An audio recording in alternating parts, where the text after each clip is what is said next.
everybody, how's it going? So a couple weeks back, somebody mentioned that the new Harley Ben Amrock series is very similar to the Solar guitars. And they even went as far as to say that Harley Benton was ripping off Solar. Well, here's a Chapman Ghost Fret. It's 22 frets, has a 24.75-inch neck scale length, and has an ebony fretboard. This is a Solar E-Type. It also has 22 frets, a 24.75-inch neck scale, and an ebony fretboard. Hey, what the hell, Ola?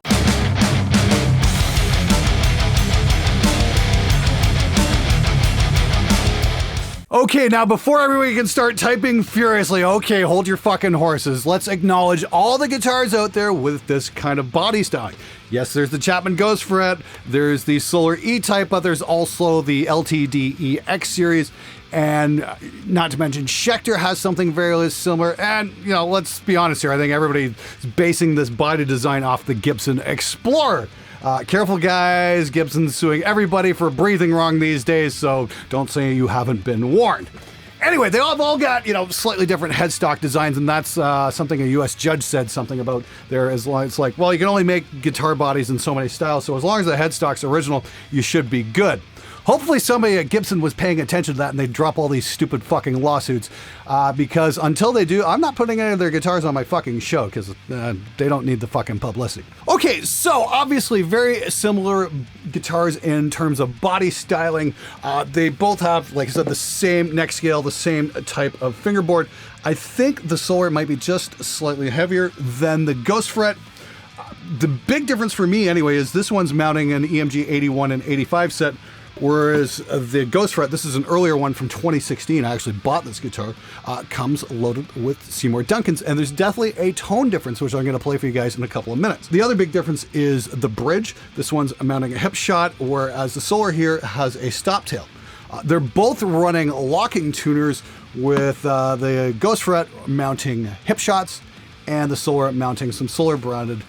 Now, the other thing is, and one thing I really like about the Solar is the fact that it actually has fret marking, so I can find out where the fuck I am on the neck, whereas the Chapman, I kind of have to guess and just go off what's on the 12th. I never quite understood the styling behind not having fret markers. Personally, I'd rather have my guitar easier to play than fucking have to guess. But then again, you know, I'm not a guitar player at the level of Rob Chapman, so I need some visual aid. Now, full disclosure, I bought this guitar from Chapman back in 2016. I did a demo on it, and I really liked it. They did give me a discount rate on it, but I did spend my own money on this, and it's been a lovely guitar. My gripe with this guitar is the fact that the wing juts out so far, and it's got a satin finish, is that when you play sitting down, your arm tends to push against the body, and that pushes the guitar down like this. And it's kind of a constant source of frustration. I've tried some furniture stoppers here on the bottom, and they usually peel off after a couple days. So if anybody's got some suggestions on something I could put here for friction to keep it from sliding down my leg, I would really appreciate that, because it's just a constant source of annoyance with this guitar. Of an otherwise really great guitar. Like, I love the tone of this guitar. I think it plays wonderfully. The Seymours have a real savageness to them, and very cool indeed.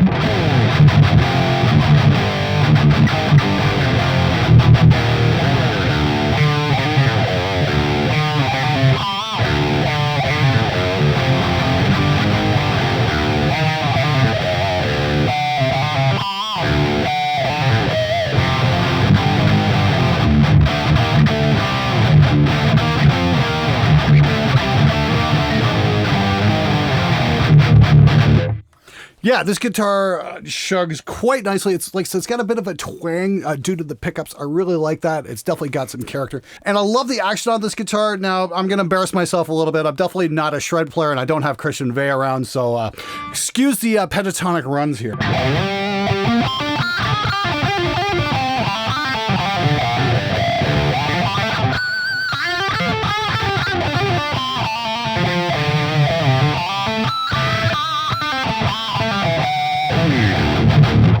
Yeah, absolutely great. Like I said, if it weren't for the wing issue and the lack of friction on the body, I'd probably play this guitar an awful lot more, because I'm usually sitting when I'm playing here in the studio and not standing. If I was going up on stage every night, I'd probably have this guitar up with me every single night, because this thing is just absolutely stellar in terms of action and tone. Okay, next up, we've got the Solar. Again, I really like this guitar a lot, mainly because the porous finish adds a little bit of friction down here, and it's got a beveled edge on the wing. It's actually easier to sit and play with because your arm just kind of rests on this part right here, which is absolutely great. I feel like I could sit and play this guitar for hours and it wouldn't get fatiguing on the shoulder because of this. It's definitely doesn't feel like it's getting away from me like the Solar does. Now, this guitar definitely sounds a lot different than the Ghost Fret, mainly because of the stop tail bridge and the EMG 81 and 85 set.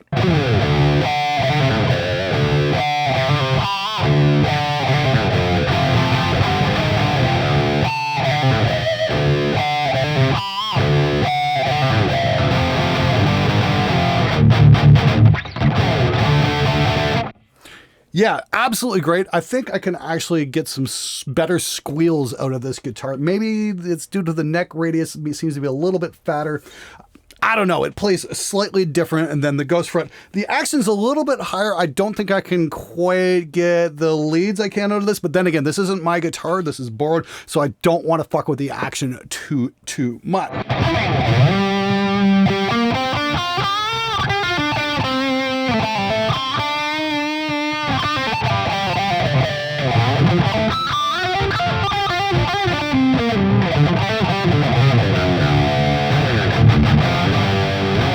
Yeah, it definitely feels like I'm reaching a little bit harder. I'm sure if I spent a couple hours on this guitar, it'd be absolutely no problem whatsoever.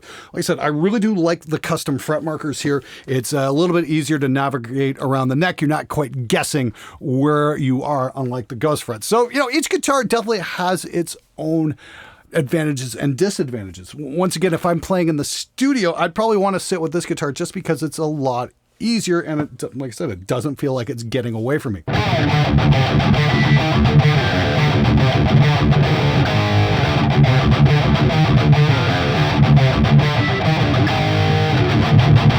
Okay, so here's my final thoughts. I got the Chapman back in 2016 with Seymour Duncans, and the Seymours were discontinued on that model shortly thereafter. They are now mounting a Chapman branded pickup. The Solar E-Type here, which is the Jensen model, is mounting the EMG 81-85 set. They have other models which mount Seymour Duncans, so if you're a passive player, you've definitely got that option. Body-wise, I'd rather sit with this guitar. It feels good. Honestly, I like the neck on the Chapman a little bit better. It's a little thinner. It's a little faster playing. And I do tend to prefer the hip shot bridge on the Chapman as opposed to the stop tail type going on here. This is definitely going to need maybe a little extra muting behind here. Maybe throw a little bit of foam in there. But once again, I think either guitar would be an absolutely fine choice, especially when you consider the fact that they're probably coming out of the exact same factory.